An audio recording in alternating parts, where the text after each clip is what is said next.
एक समय की बात है। एक गांव में एक मूर्तिकार रहता था। मूर्तिकला के प्रति अत्यधिक प्रेम के कारण उसने अपना संपूर्ण जीवन मूर्तिकला को समर्पित कर दिया था। परिणामतः वह इतना पारंगत हो गया था कि उसकी बनाई हर मूर्ति जीवंत प्रतीत होती थी। उसकी बनाई मूर्तियों को देखने वाला उसकी कला की भरपूर प्रशंसा करता था। उसकी कला के चर्चे उसके गांव में ही नहीं बल्कि दूर दूर के नगर और दूर दूर के गांव में होने लगे थे। ऐसी स्थिति में जैसा सामान्यतः होता है वैसा ही उस मूर्तिकार के साथ भी हुआ। उसके भीतर अहंकार की भावना जागृत हो गई।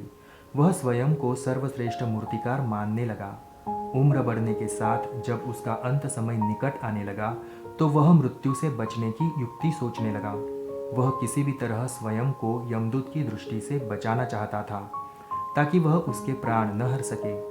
अंततः उसको एक युक्ति सूझ ही गई। उसने अपनी बेमिसाल मूर्तिकला का प्रदर्शन करते हुए 10 मूर्तियों का निर्माण किया।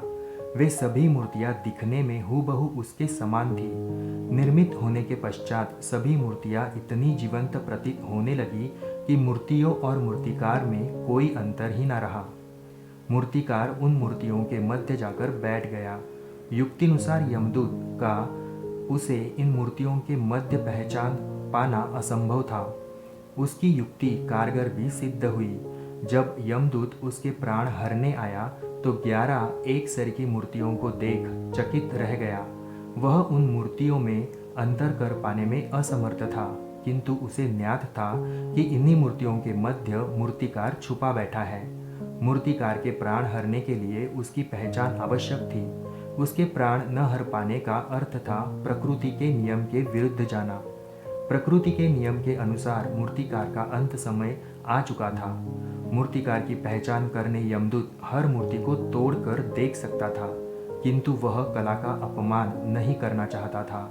इसलिए इस समस्या का उसने एक अलग ही तोड़ निकाला।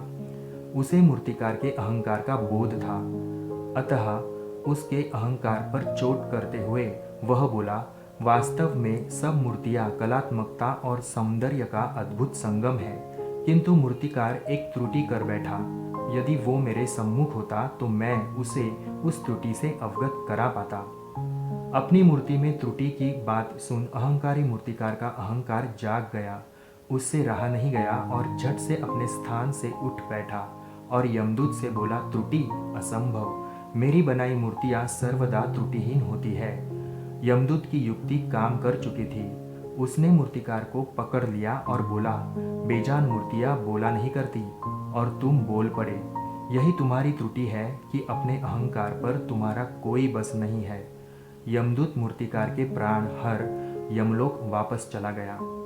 अहंकार विनाश का कारण है, इसलिए अहंकार को कभी भी खुद पर हावी ना होने दे। धन्यवाद।